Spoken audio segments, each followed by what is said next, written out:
Hello friends, आप सभी का एक बार फिर आपके अपने यूट्यूब चैनल लक्ष्य स्मार्ट क्लास में स्वागत है।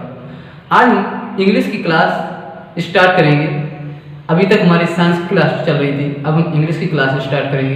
इंग्लिश की क्लास स्टार्ट करने का एक मेन कारण ये है कि मुझे रोज़ कमेंट आ रहे थे, कुछ लोगों ने मेरे कुछ स्टूडेंटों ने कॉल किया कि सर इंग्लिश की क्लास स्टार्ट कीजिए। तो उसी क्रम में आज हम इंग्लिश का एक इम्पोर्टेंट टॉपिक पढ़ने जा रहे हैं। ग्रामर का एक इम्पोर्टेंट टॉपिक है जिसका नाम है डायरेक्ट एंड इनडायरेक्ट नरेशन।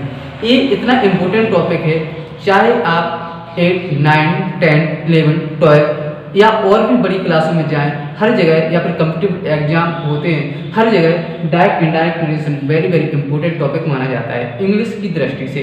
तो आइए इसको हम समझते हैं। इनके पार्टों की वीडियो पार्ट फर्स्ट है, ये हमारा पार्ट फर्स्ट है, पार्ट सेकंड, इस प्रकार से हम पूरा डायरेक्ट इनडायरेक्ट को कंप्लीट करेंगे। तो आइए स्टार्ट करते हैं। तो मित्रों, डायरेक्ट एंड इनडायरेक्ट नरेशन के लिए आपको कुछ चीज़ों को ध्यान रखना है, कुछ चीज़ों को समझना है। उन चीज़ों को एक एक करके समझते हैं। डायरेक्ट एंड इनडायरेक्ट नरेशन में 4 चीज़ें वेरी वेरी इंपॉर्टेंट हैं जिनको आपको आना ही चाहिए। पहली चीज़ है आपकी डायरेक्ट स्पीच, ये क्या होती है।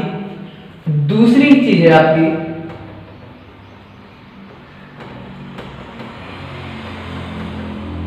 Indirect speech. पहली है डायरेक्ट स्पीच, दूसरी है इनडायरेक्ट स्पीच, तीसरी है आपकी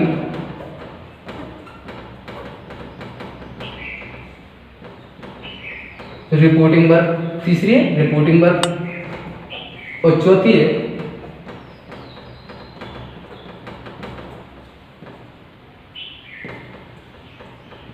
रिपोर्टिंग स्पीच। 4 चीजें कौन कौन सी है? पहली है डायरेक्ट स्पीच, दूसरी इनडायरेक्ट स्पीच, तीसरी रिपोर्टिंग और चौथी रिपोर्टिंग स्पीच। शॉर्ट में ध्यान रखना, डीएस, आईडीएस, आईडीएस, आरवी और आरएस, इन चीजों को ध्यान रखना। तो आइए समझते हैं डायरेक्ट स्पीच क्या होती है और इनडायरेक्ट स्पीच क्या होती है, रिपोर्टिंग वर्ब क्या होती है, रिपोर्टिंग स्पीच क्या होती है। तो एक या तो आप अगर नोट्स बनाना चाहें तो नोट्स बना सकते हैं, नहीं तो वैसे भी समझ सकते हैं। तो पहले समझते हैं डायरेक्ट स्पीच।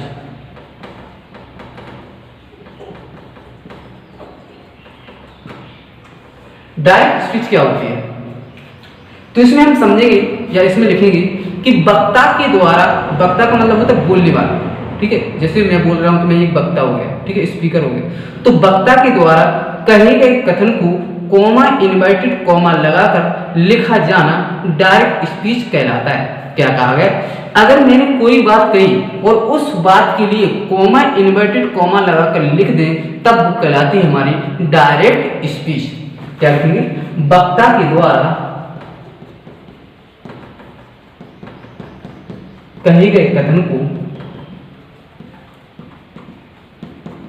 कॉमा तथा इन्वर्टेड, कॉमा ए होता है तथा इन्वर्टेड कॉमा लगाकर लिखा जाना डायरेक्ट स्पीच कहलाता है। वक्ता के द्वारा कहे गए कथन को कॉमा तथा इन्वर्टेड कॉमा लगाकर लिखा जाना क्या कहलाती है? हमारी कहलाती है डायरेक्ट स्पीच। जैसे अब इसको समझते हैं डायरेक्ट स्पीच किसे कहते हैं। तो वक्ता के द्वारा कहे गए कथन को कॉमा इन्वर्टेड कॉमा लगाकर लिखा जाना डायरेक्ट स्पीच कहलाती है। कैसे लिखेंगे इसको देखते हैं। तो जैसे मैंने कहा, आई सेड, कॉमा इन्वर्टेड, मैंने कहा, क्या कहा? You are very lucky. मैंने कहा, आई माने मैंने, से मानो तक कहना, उसी की सेकंड फॉर्म होती है सेड, सेड मींस कहा। तो मैंने कहा, क्या कहा? जो बात कहूं उस बात के लिए आपको कॉमा इन्वर्टेड कॉमा लगाकर लिखना है, तब वो हमारी कहलाती है डायरेक्ट स्पीच। एक बात आपको समझ में आ रही होगी कि डायरेक्ट स्पीच क्या होती है। तो वक्ता के द्वारा कहे गए कथन को कॉमा इन्वर्टेड कॉमा लगाकर लिखा जाना डायरेक्ट स्पीच कहलाती है। अब दूसरी चीज आती है हमारी इनडायरेक्ट स्पीच।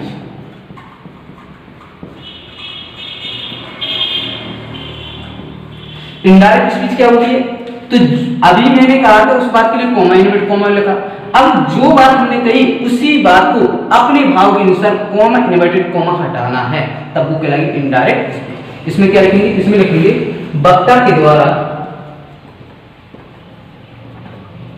कहे गए कथन को, कहे गए कथन को कॉमा इन्वर्टेड कॉमा हटाकर लिखा जाना।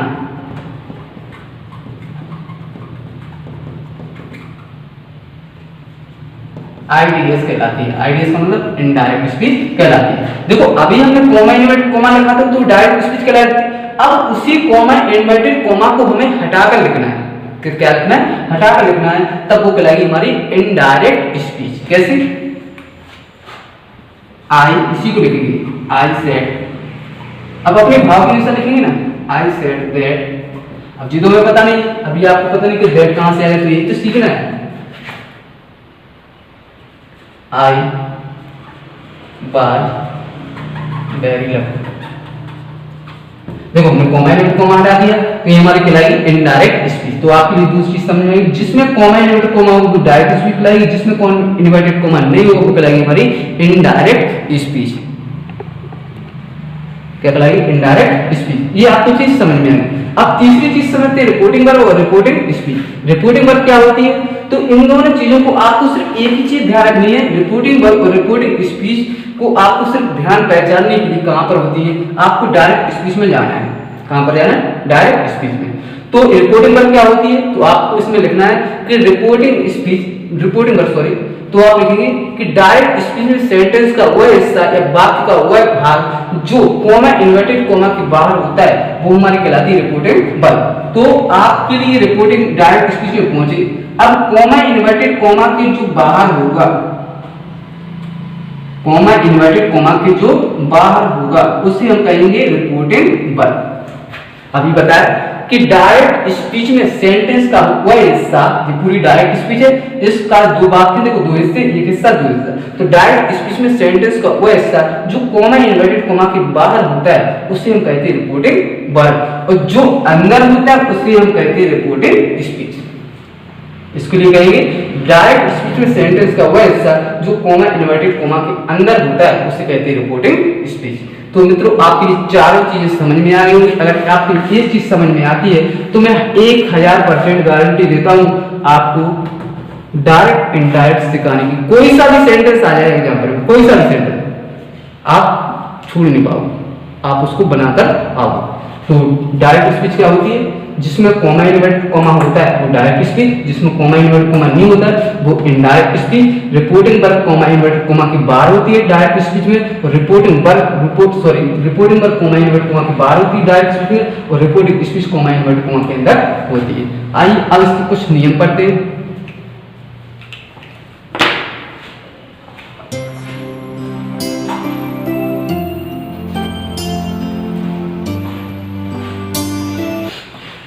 तो आइए मित्रों अब हम समझते हैं रूल ऑफ रिपोर्टिंग वर्ब, मतलब रिपोर्टिंग वर्ब के कुछ नियम पढ़ना है, कुछ ही नियम है उनको पढ़ना है। इसके बाद रिपोर्टिंग स्पीच के कुछ नियम पढ़ो। अब हम समझते हैं रूल ऑफ रिपोर्टिंग वर्ब, मतलब रिपोर्टिंग वर्ब के कुछ नियम पढ़ना है, कुछ ही नियम है उनको पढ़ना है। इसके बाद रिपोर्टिंग स्पीच के कुछ नियम पढ़ना है। इसके बाद आपके लिए नेक्स्ट पार्ट में, पार्ट 2 में आपके लिए सेंटेंस बनाना समझाया जाएगा, किस प्रकार से सेंटेंस बनाते। यदि आपने एक बार मेरे से डायरेक्ट इनडायरेक्ट पढ़ लिए तो गारंटी देता हूँ लाइफ में कभी नहीं भूलोगे।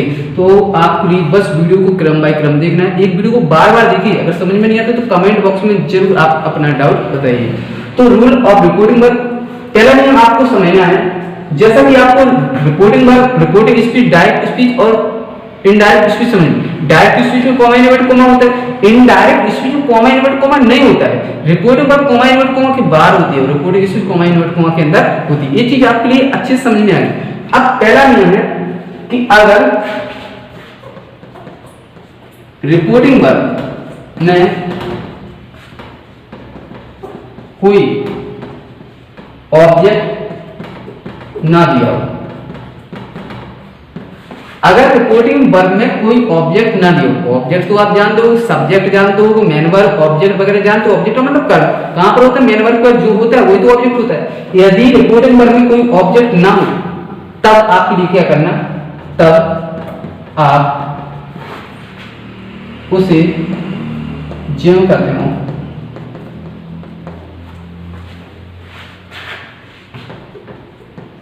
रहने दें, या तब आप उसे ज्यों का त्यों रहने दें, कुछ परिवर्तन नहीं करें, या अपने मन से फर्स्ट या थर्ड पर्सन का ऑब्जेक्ट मान सकते हैं। पहला नियम आपका ये है कि यदि रिपोर्टिंग वर्ब में कोई ऑब्जेक्ट नहीं दिया है, जैसे मैंने कहा था ना आई सेड, इसके लिए एग्जांपल ये है यू आर का रिलेटिव वर्ब।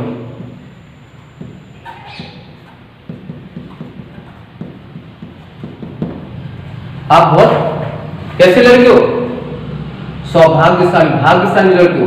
तो रिपोर्टिंग वर्ब की बात है कि यदि रिपोर्टिंग वर्ब में कोई ऑब्जेक्ट नहीं दिया तब आप उससे ज्यों का त्यों रहने दें, नहीं करना, कुछ नहीं कीजिए। अगर आपको जरूरी पड़े तब आप अपने मन से यहाँ पर ऑब्जेक्ट में फर्स्ट या थर्ड पर्सन का ऑब्जेक्ट मान सकते हो।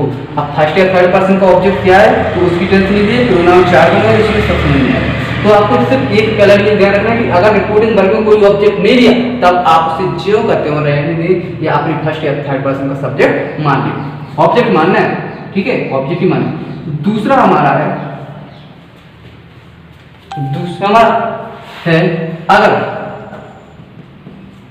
रिपोर्टिंग वर्ब में ऑब्जेक्ट दिया गया, अगर नहीं है तो जीनियम लगाएंगे, अगर दिया हो तब क्या करेंगे, तब आपको क्या परिवर्तन करना, तब आपके लिए परिवर्तन ये करना है स्टेप 2। ऑब्जेक्ट होगा तो रिपोर्टिंग वर्ब जो मेन वर्ब है, मेन वर्ब का ऑब्जेक्ट दिया हो अर्थात ऑब्जेक्ट दिया हो तो सेट 2 के स्थान पे आपको टोल करना, क्या करना, सेट 2 के स्थान पे आपको टोल करना है। बस आपको ये ध्यान रखना, सेट 2 के स्थान पे क्या कर देंगे, टोल कर देंगे। तीसरा नियम है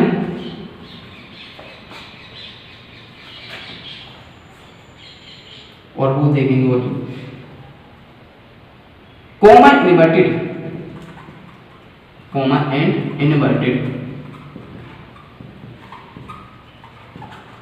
इनडायरेक्ट स्पीच बनाते समय डायरेक्ट की डायरेक्ट बात होगा, ऐसा बात होगा, आपको इनडायरेक्ट में चेंज करना पड़ेगा। तो जो कॉमा इनवर्टेड कॉमा होगा इसके स्थान पर आपको दैट का प्रयोग करना, क्या का प्रयोग करना, दैट का। वैसे तो ये सेंटेंस पे डिपेंड करता है लेकिन आपको सिर्फ इतना ध्यान रखना है, क्या का प्रयोग करना, आपको कॉमा इनवर्टेड कॉमा हटा करके दैट का प्रयोग करना है। और आपको चौथा नियम आपको ध्यान रखना है, अगर रिपोर्टिंग वर्ब प्रेजेंट या फ्यूचर टेंस, अगर रिपोर्टिंग वर्ब प्रेजेंट या फ्यूचर टेंस में दी गई हो, अगर रिपोर्टिंग वर्ब प्रेजेंट या फ्यूचर टेंस में दी गई हो तब आपको क्या करना है, तब रिपोर्टिंग स्पीच के टेंस को नहीं बदलना है। अगर रिपोर्टिंग वर्ब प्रेजेंट या फ्यूचर टेंस में दी गई हो तब रिपोर्टिंग स्पीच के टेंस को बिल्कुल भी परिवर्तन नहीं करना है। टेंस बदलने का मतलब होता है टेंस, यहाँ पर ये पूरा सेंटेंस है, इसमें सेंटेंस बदलने, टेंस बदलने का मतलब क्या है, सेंटेंस की बात नहीं, सिर्फ टेंस की बात। टेंस का मतलब होता है जो इसकी हेल्पिंग वर्ब होती है इसको चेंज नहीं करना। अगर आपने यहाँ पर बात कर दिया तो पूरा टेंस क्या हो गया, चेंज हो गया। तो आपको ध्यान रखना है अगर रिपोर्टिंग वर्ब प्रेजेंट या फ्यूचर टेंस में दी गई हो तब आपको कुछ भी परिवर्तित नहीं करना है। जी आपको ध्यान रखना है, इसमें कुछ भी परिवर्तन नहीं करें। आपके लिए जे आपके रूल ऑफ रिपोर्टिंग वर्ब के हो गए, इतने 4 नियम आपको ध्यान रखने हैं। अब इसके बाद हम नेक्स्ट पार्ट में आपके लिए रिपोर्टिंग स्पीच के कुछ नियम बताएंगे और फिर नेक्स्ट पार्ट में ही आपके लिए सेंटेंस बनाना सिखाएंगे। अगर आपको हमारी वीडियो अच्छी लगी तो हमारी वीडियो को लाइक कीजिए और हमारे चैनल को सब्सक्राइब करना ना भूलिए और ज़्यादा से ज़्यादा इस वीडियो को शेयर कीजिए अपने मित्रों को, क्योंकि वैसे ही अभी कोविड-19 यानी कोरोना महामारी की वजह से सभी कोचिंग संस्थान बंद हैं, इसलिए घर पर रह करके आप अपनी इंग्लिश, साइंस और जो भी सब्जेक्ट हैं उनकी तैयारी अच्छे से कर सकते हैं।